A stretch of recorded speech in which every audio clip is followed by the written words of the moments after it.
ವಿದ್ಮಹೇ ವೈದ್ಯರಾಜಾಯ ಧೀಮಹಿ ತನ್ನೋ ಧನ್ವಂತರಿ ಪ್ರಚೋದಯಾತ್. ವಿವಿಧ ರೀತಿಯ ಔಷಧಿ ದ್ರವ್ಯಗಳನ್ನು ಮನೆಮದ್ದಿನ ರೂಪದಲ್ಲಿ ಉಪಯೋಗಿಸುವುದರಿಂದ ವೈದ್ಯರ ಬಳಿಗೆ ಹೋಗುವಂಥ ಪ್ರಮೇಯವು ಬರಲಿಕ್ಕಿಲ್ಲ. ಇವುಗಳಲ್ಲಿ ಶ್ರೀಗಂಧ ಅಥವಾ ಚಂದನ ಅಥವಾ ಆಡು ಭಾಷೆಯಲ್ಲಿ ಗಂಧ ಎಂದು ಕರೆಯುವಂಥದ್ದು ಅನೇಕ ರೀತಿಯ ಔಷಧೀಯ ಗುಣಧರ್ಮಗಳನ್ನು ಹೊಂದಿದೆ. ಶ್ರೀಗಂಧ ಮರವು 30ರಿಂದ 40 ಅಡಿಗಳವರೆಗೆ ಬೆಳೆಯುವಂಥದ್ದಾಗಿದೆ. ಇದರ ಕಾಂಡ ಹಾಗೂ ಬೇರುಗಳನ್ನು ಅಧಿಕವಾಗಿ ಉಪಯೋಗಿಸ್ತೇವೆ. ಶ್ರೀಗಂಧದಲ್ಲಿ 2 ವಿಧಗಳಿದೆ, ಶ್ವೇತಚಂದನ ಹಾಗೂ ರಕ್ತಚಂದನ. ಈ ಎರಡನ್ನು ಸಹ ವಿಪುಲವಾಗಿ ಆಯುರ್ವೇದ ಔಷಧಗಳಲ್ಲಿ ಬಳಸ್ತೇವೆ. ಭಾರತದಾದ್ಯಂತ ಶ್ರೀಗಂಧವು ಬೆಳೆದರೂ ಕರ್ನಾಟಕ ಹಾಗೂ ತಮಿಳುನಾಡಿನಲ್ಲಿ ಅತ್ಯಧಿಕವಾಗಿ ಬೆಳೆಯುತ್ತದೆ. ಶ್ರೀಗಂಧ ಮರದಿಂದ ಶ್ರೀಗಂಧ ತೈಲವನ್ನು ಸಹ ಉಪಯೋಗಿಸ್ತಾರೆ.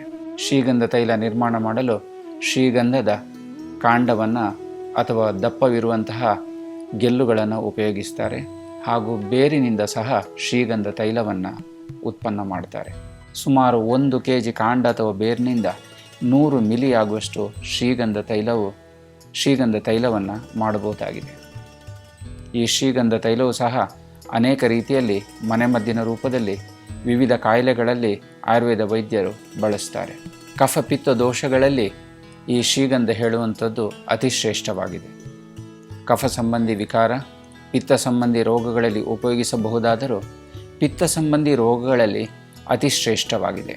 ಶ್ರೀಗಂಧವನ್ನು ಮನೆಮದ್ದಿನ ರೂಪದಲ್ಲಿ ಹಲವು ಮನೆಗಳಲ್ಲಿ ಉಪಯೋಗಿಸ್ತಾರೆ. ವಿವಿಧ ರೀತಿಯ ಚರ್ಮದ ಕಾಯಿಲೆಗಳು, ಇವುಗಳಲ್ಲಿ ಶ್ರೀಗಂಧವು ಅತಿ ಶ್ರೇಷ್ಠವಾಗಿದೆ. ಶ್ರೀಗಂಧವನ್ನು ನೀರಿನಲ್ಲಿ ತೇಯ್ದು ಮುಲಾಮಿನಂತೆ ಮಾಡಿ ಚರ್ಮಕ್ಕೆ ಹಚ್ಚುವುದರಿಂದ ಚರ್ಮದ ಆರೋಗ್ಯತನವು ಒಳ್ಳೆಯದಿರ್ತದೆ. ಚರ್ಮವು ತನ್ನ ತಾರುಣ್ಯತೆಯನ್ನು ಕಾಪಾಡಿಕೊಂಡು ಬರ್ತದೆ. ಯಾವುದೇ ರೀತಿಯಾದಂತಹ ಚರ್ಮದ ಕಾಯಿಲೆಗಳು ಬರದಂತೆ ಸಹ ತಡೆಯಬಹುದು. ಚರ್ಮದಲ್ಲಿ ಅಲ್ಲಲ್ಲಿ ಕಪ್ಪು ಬಣ್ಣವನ್ನು ಹೊಂದುವುದನ್ನು ನೋಡ್ತೇವೆ. ಸಾಮಾನ್ಯವಾಗಿ ಇತ್ತೀಚಿನ ದಿನಗಳಲ್ಲಿ ಕಂಪ್ಯೂಟರ್ ಮುಂದೆ ಕುಳಿತುಕೊಳ್ಳುವುದರಿಂದ, ಟಿವಿಯನ್ನು ಅಧಿಕವಾಗಿ ನೋಡುವುದರಿಂದ ಕಣ್ಣಿನ ರೆಪ್ಪೆಗಳ ಕೆಳಗೆ ಕಪ್ಪು ಬಣ್ಣವನ್ನು ಹೊಂದಿರುವುದನ್ನು ಇಂದು ನೋಡ್ತಾ ಇದ್ದೇವೆ. ಅನೇಕ ವೈದ್ಯರುಗಳನ್ನು ಈ ರೋಗಿಗಳು ಸಲಹೆಯನ್ನು ಪಡೆದು ಔಷಧಿಗಳನ್ನು ಉಪಯೋಗಿಸಿದರೂ ಸಹ ಈ ಕಪ್ಪು ಬಣ್ಣ ಕಮ್ಮಿ ಆಗೋದಿಲ್ಲ. ಇಂತಹ ಸಂದರ್ಭದಲ್ಲಿ ಶ್ರೀಗಂಧವನ್ನು ಹಾಲಿನ ಜೊತೆಗೆ ತೇಯ್ದು ದಿನನಿತ್ಯ ಬೆಳಗ್ಗೆ ಮತ್ತು ಸಾಯಂಕಾಲ ಹಚ್ಚುವುದರಿಂದ ಈ ಕಪ್ಪು ಬಣ್ಣವು ಕಮ್ಮಿಯಾಗಿ ಚರ್ಮದ ಒಂದು ನಾರ್ಮಲ್ ಬಣ್ಣ, ಪ್ರಾಕೃತ ವರ್ಣವು ಬರ್ತದೆ. ಇದರ ಜೊತೆಗೆ ಕಂಪ್ಯೂಟರ್ ಮುಂದೆ ಅಧಿಕ ಕುಳಿತುಕೊಳ್ಳುವುದಿದ್ದರೆ, ಟಿವಿ ಅಧಿಕ ನೋಡುವುದಿದ್ದರೆ ಇದನ್ನು ಕಮ್ಮಿ ಮಾಡಬೇಕು. ಅಧಿಕವಾಗಿ ಕಂಪ್ಯೂಟರ್ ಮುಂದೆ ಕೆಲಸ ಮಾಡುವವರು ಮಾಡಲೇಬೇಕಾದ ಸಂದರ್ಭ ಬಂದಾಗ ಮಧ್ಯ 10 ನಿಮಿಷ ಬ್ರೇಕ್ ತಗೊಂಡು ಮತ್ತೆ ಕೆಲಸವನ್ನು ಮುಂದುವರಿಸಬೇಕು. ಈ ರೀತಿ ಮಾಡೋದ್ರಿಂದ ಕಣ್ಣಿನ ಕೆಳಗೆ ಉಂಟಾಗುವಂಥ ಶ್ಯಾವವರ್ಣ ಅಥವಾ ಕಪ್ಪು ವರ್ಣವನ್ನು ನಿವಾರಣೆ ಮಾಡ್ಬೋದು. ಶರೀರದ ಇತರ ಭಾಗಗಳಲ್ಲೂ ಕಪ್ಪು ಬಣ್ಣ ಬಂದರೆ ಅಲ್ಲಿಯೂ ಸಹ ಇದೇ ರೀತಿ ಉಪಯೋಗಿಸಬಹುದು.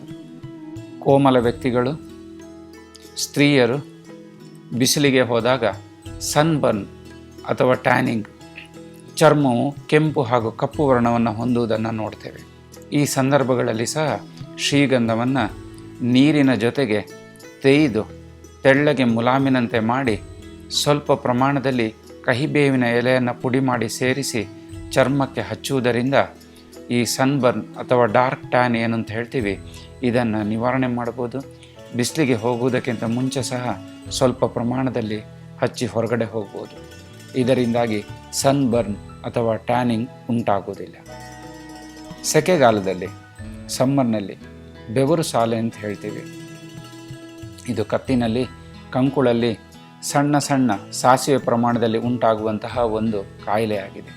ಈ ಬೆವರು ಸಾಲೆಗೆ ವಿವಿಧ ರೀತಿಯ ಔಷಧಿಗಳನ್ನು ಉಪಯೋಗಿಸುವ ಬದಲು ಚಂದನವನ್ನು ಅಥವಾ ಶ್ರೀಗಂಧವನ್ನು ನೀರಿನಲ್ಲಿ ತೇಯ್ದು ದಿನಕ್ಕೆ 2 ಸಲ 1 ಗಂಟೆಗಳ ಕಾಲ ಲೇಪವನ್ನು ಮಾಡಿ ಹಚ್ಚುವುದರಿಂದ 2-3 ದಿನದಲ್ಲೇ ಕರಟಿ ಪೂರ್ತಿ ನಾಶವಾಗ್ತದೆ. ಹಾಗೂ ಇದನ್ನು ತಡೆಯಲು ಸಹ ಸೆಕೆಗಾಲದಲ್ಲಿ ಕುತ್ತಿಗೆಗೆ ಹಾಗೂ ಕಂಕುಳು ಪ್ರದೇಶದಲ್ಲಿ ಈ ಶ್ರೀಗಂಧವನ್ನು ತೇಯ್ದು ವಾರಕ್ಕೆ 2 ಸಲ ಹಚ್ಚಿಕೊಳ್ಳಬಹುದು. ಈ ರೀತಿಯಾಗಿ ಶ್ರೀಗಂಧವನ್ನು ಮನೆಮದ್ದಿನ ರೂಪದಲ್ಲಿ ಹಲವಾರು ಕಾಯಿಲೆಗಳಲ್ಲಿ ಉಪಯೋಗಿಸಬಹುದಾಗಿದೆ.